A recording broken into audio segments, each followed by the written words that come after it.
In this video, we're going to take a look at nullability and collections. So our first example here, collection of nullable types. Notice that the question mark allowing nullability is right after the int or the type. So what this is saying is that the list itself will allow a null value. It is declared as a val, so we know that that is not null. And if we come down here and try to update the value of list of nullable types, if we remove those comments there, we'll see we'll get an error that talks about null values are not allowed. But because we are using our question mark here with the types, we allow a null value.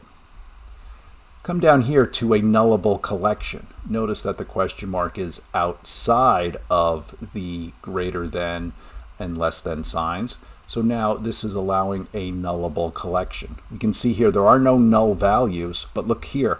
We're taking the collection, we're updating the value to null, and that works. Now we're coming down here to a collection where we have a nullable collection of nullable types. So we're combining the first two.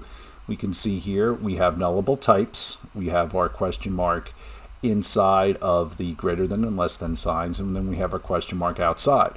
So the collection itself is null, and then the types are null. So we can see we're allowing a null type.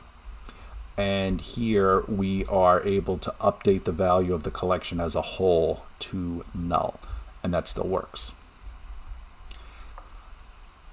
Once again, this has been our presentation of our videos on nullability and Kotlin. Thank you for watching it, and stay tuned for more videos.